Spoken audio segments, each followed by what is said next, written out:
आप सभी का मेरे चैनल स्टे अपडेटेड में स्वागत है।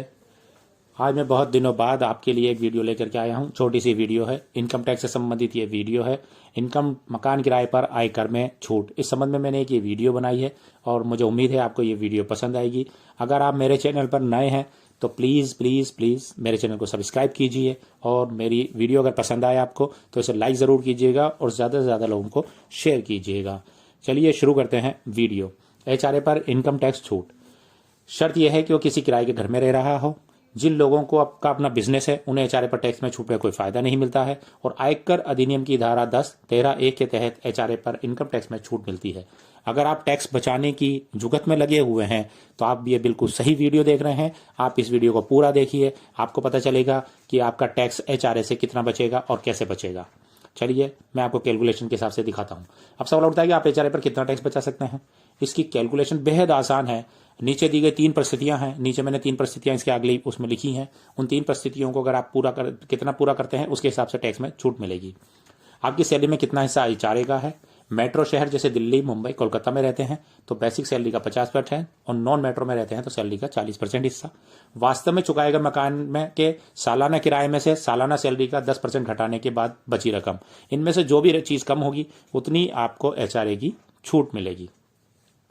मान लीजिए आप एक सरकारी कार्मिक हैं और आप किराए के मकान में रहते हैं और किराए के तौर पर आप प्रतिवर्ष 1,80,000 रुपये किराया देते हैं एवं आपका जो मूल वेतन है, बेसिक सैलरी जो है पूरे फाइनेंशियल ईयर की, वो मान लीजिए 7,72,400 रुपये है और आपका महंगाई भत्ता जो उस पर सैलरी पे बेसिक पे मिल रहा है वो 2,87,202 रुपये है। और आपके द्वारा जो सरकार आपको जो मकान किराया दे रही है, सरकारी तौर पर जो किराया आपको मिल रहा है सैलरी में, वो मान लीजिए 92,000 यानी 92,232 रुपये मकान किराए के तौर पर अगर मिलते हैं तो ऐसे में आपको मकान किराए के तौर पर सिर्फ 74,040 रुपये की ही बचत कर सकते हैं। आप कैसे कर सकते हैं वो मैं बताता हूँ आपको। वित्तीय वर्ष में प्राप्त मकान किराया आपके GA 55 के अनुसार, जब आप GA 55 में देखेंगे तो आपको मान लीजिए पूरे साल में मकान किराया मिला 92,232 रुपये और आपने जो मकान किराए पे चुकाया मकान मालिक को वो चुकाया 1,80,000 रुपये। और वित्तीय वर्ष में प्राप्त मूल वेतन और महंगाई भत्ता GA 55 के अनुसार जो आपको मूल वेतन मिला और महंगाई भत्ता मिला, उन दोनों को प्लस करना है और प्लस करके उसका 10% यहाँ पे लिखना है। उसका 10% है 1,05,960 रुपये, जो मैंने पीछे एग्जाम्पल दिया था। उन दोनों को मिला के उनका 10% बनेगा 1,05,960 रुपये। जब 1,80,000 में से 1,05,960 रुपये माइनस करेंगे तो आपके बचेंगे 74,040 रुपये। फिर GA 55 के अनुसार 40% किसका, वित्तीय वर्ष में प्राप्त मूल वेतन और महंगाई भत्ते का 40%, आपका 40% बनता है 4,23,841 रुपये।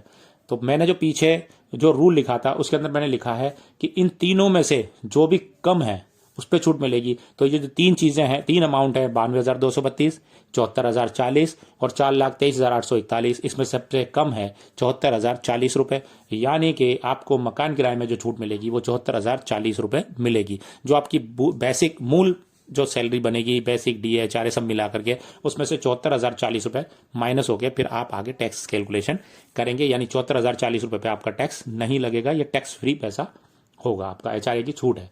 HRA का फायदा उठाने के लिए आपके पास एक रेंट एग्रीमेंट होना चाहिए।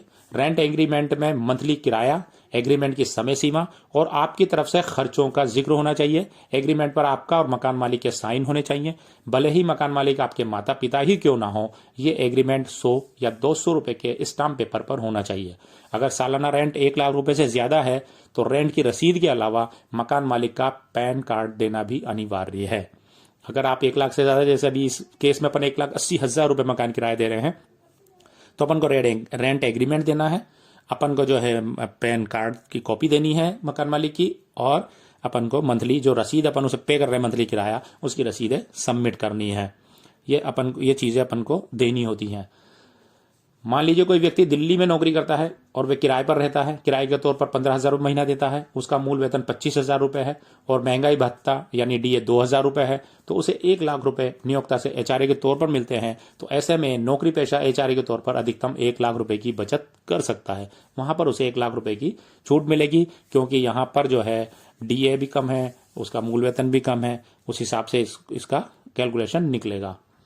इसका ये कैलकुलेशन यहाँ निकला हुआ है। अकाउंट HRA रिसीव्ड 1,00,000 रुपये, रेंट 15,000 पर मंथ के हिसाब से 12 महीने के 1,80,000 रुपये, 10% 25,000 पर मंथ इंटू 12 और 2,000 पर मंथ इंटू 12, तो इनका 10% हुआ 32,400 रुपये और 50% हुआ 1,62,000 रुपये। तो टोटल सबसे कम जो अमाउंट है इन तीनों में 1,00,000, 1,47,600 और 1,62,000 में 1,00,000 सबसे कम है। तो इसका मतलब 1,00,000 रुपये की उसे रेंट में छूट मिल जाएगी। यहाँ पर हमने 50% लिया है 1,62,000 रुपये, क्योंकि ये दिल्ली है, मेट्रो सिटी है। बाकी सब जगह 40% लेंगे, दिल्ली, मुंबई, कोलकाता, मद्रास को छोड़ के। अगर आपको ये मेरी वीडियो अच्छी लगी हो, छोटी सी वीडियो थी, तो मेरी वीडियो को लाइक कीजिए और मेरे चैनल को ज़्यादा सब्सक्राइब कीजिए। Okay, thanks for watching, bye bye.